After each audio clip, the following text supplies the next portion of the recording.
آپ کا یہ خادم جو بیٹھا ہوا ہے مجھے اس ادارے میں اپنی بات کھل کر کہنے دو، ہونے کی تمنا کرتا ہوں تو اپنے اسی ملک میں کہیں نہیں جاؤں۔ آپ کا یہ خادم جو بیٹھا ہوا ہے مجھے اس ادارے میں اپنی بات کھل کر کہنے دو۔ جب میں نے جامعہ اسلامیہ مدینہ منورہ سے آخری ڈگری لی تو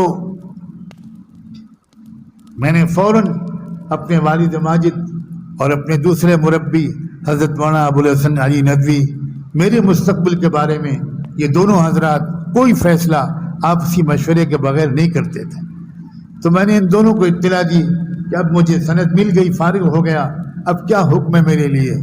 تو ان دونوں نے یہ کہا آپس میں مشورہ کر کے فوراً واپس آؤ۔ اب میں اگلے دن اپنے ڈپارٹمنٹ کے دفتر میں گیا، رجسٹرار کے سامنے درخواست پیش کی کہ مجھے اب واپس جانا ہے، اس لیے میرے سفر کے کاغذات تیار کر دیں تاکہ پاسپورٹ وغیرہ تو وہاں جمع ہو جاتا ہے۔ تو رجسٹرار نے مجھ سے کہا کہ اتنی جلدی مت کر، کوئی جلدی نہیں، اطمینان سے رہو۔ میں نے کہا نہیں، مجھے تو بھائی 1-2 دن میں جانا ہے۔ تو اس نے دروازہ دفتر کا اندر سے بند کیا اور کہنے لگا کہ لگتا ہے کہ امتحان کی محنت تم نے زیادہ کی ہے، کچھ بہکی بہکی باتیں کر رہے ہو۔ بڑا پرمذاق آدمی تھا۔ کیا بات کر رہے ہو، تم اتنی جلدی جانا چاہتے ہو؟ نہیں بالکل، میں کوئی کاغذات وغیرہ نہیں۔ پھر میں نے ضد کی تو اس نے کہا اچھا آج شام کو آنا، گھر پر کھانا میرے ساتھ کھانا۔ میں چلا گیا عشاء کی نماز کے بعد حرم شریف سے۔ اس نے مجھے بہت اکرام سے کھانا کھلایا۔ اس نے کہا سنو، ایک راز کی بات بتاتا ہوں۔ سعودی حکومت کا یہ قانون ہے کہ جامعہ اسلامیہ مدینہ منورہ سے جو شخص فارغ ہوگا اس کو سعودیہ میں کوئی ملازمت نہیں ملے گی۔ تمہارے اساتذہ نے ایک درخواست پیش کی ہمارے وائس چانسلر کے پاس کہ اس لڑکے کو نہ جانے دیا جائے، اس کو یہیں تفسیر کے استاد کی حیثیت سے روک لیا جائے۔ ہمارے وائس چانسلر نے یونیورسٹی کی کمیٹی کے سامنے اس تجویز کو رکھا۔ یونیورسٹی کی کمیٹی نے باتفاق آراء اس کو منظور کیا اور اس کے بعد حکومت کے پاس یہ بھیجا کہ اس طالب علم کو اس قانون سے مستثنی کر دیا جائے اور اس کو یہاں رہ کر خدمت اور ملازمت کرنے کی اجازت دے دی جائے۔ تو وہ رجسٹرار نے مجھے اپنے گھر میں رازداری کے ساتھ کہا کہ دیکھو یہ باتیں راز کی ہیں، لیکن تم کو سمجھانے کے لیے مجھے بتانا پڑ رہا ہے، سب کچھ میرے علم میں ہے، حکومت کی منظوری آ چکی ہے، کسی وقت بھی تم کو بلایا جائے گا اور تم سے ایک رسمی درخواست لی جائے گی اور تقرر نامہ دے دیا جائے گا۔ میں خاموش رہا۔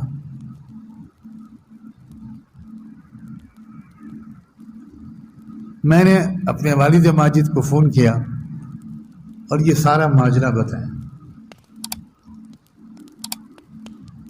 انہوں نے کہا کہ تم ان سب کا شکریہ ادا کرنا، مگر ہمارا فیصلہ وہی ہے، پہلی فلائٹ سے واپس آ جاؤ۔ چنانچہ اگلے دن میں وائس چانسلر صاحب کے پاس گیا کہ میں نے رجسٹرار کے ہاں 3 دن سے درخواست دی ہوئی ہے کہ میرے کاغذات سفر تیار کر دیا جائے، مگر وہ کر نہیں رہے ہیں، کچھ پتہ نہیں کیوں ٹال رہے ہیں، یہ سب میں نے نہیں بتایا۔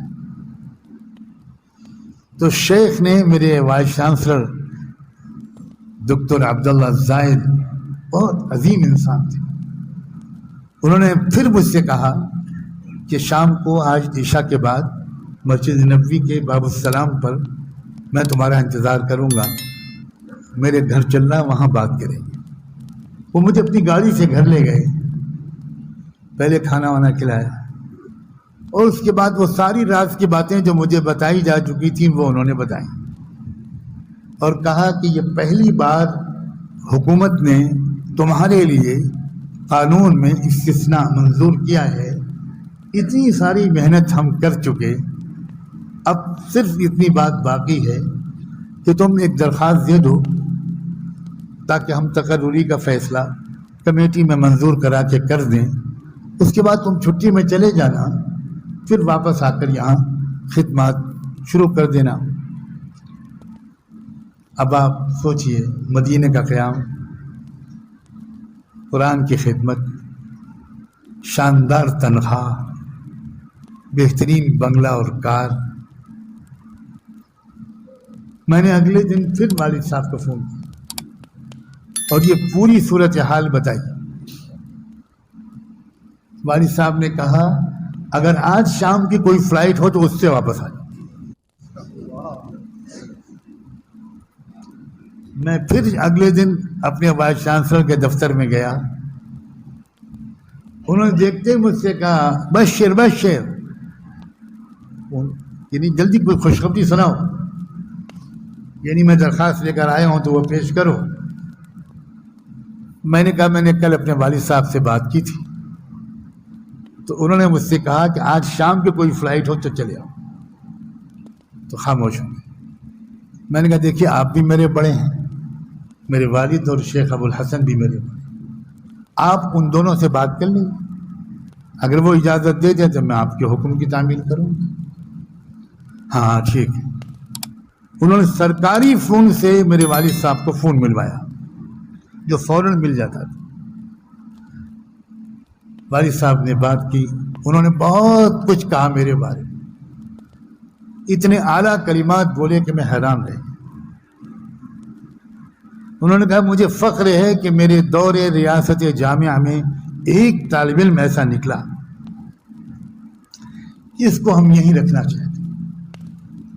والد صاحب نے ان سے جو کہا اس کا انہوں نے خلاصہ مجھے خود سنایا کہ شیخ آپ کی بات کا ٹالنا مناسب نہیں ہے، لیکن آپ تو مدینے میں ہیں، ہم دار الکفر والشرک میں۔ ہم نے اپنے بچے کو بچپن سے کچھ تیار کیا تھا کہ وہ یہاں کچھ کام کرے گا، بہت احسان ہوگا پورے ملک پر اگر آپ میری درخواست پر اس بچے کو یہاں آنے دیں۔ تو شیخ زائد رونے لگے اور کہنے لگے آپ کو مبارک ہو کہ آپ کا بیٹا ایسا، اور عزیز خلیل کو مبارک ہو کہ اس کا باپ ایسا۔ بس اب مجھے کچھ نہیں کہنا۔ مجھ سے کہا تم بالکل جاؤ، جو انتظامات ہم سے مدد ملے گی وہ میں کرواتا ہوں۔ پھر دنیا حیران رہ گئی کہ جب میں مدینے کے ہوائی اڈے پر پہنچا، کیونکہ ہوائی ٹکٹ واپسی کا انہوں نے دیا تھا، تو خود وائس چانسلر صاحب مجھے رخصت کرنے کے لیے، اور روتے ہوئے انہوں نے مجھے رخصت کیا اور کہا کہ تمہارے والد کا احترام اگر اس درجے کا نہ ہوتا تو پھر میں تم کو نہ جانے دیتا، جاؤ اللہ تم سے کام لے۔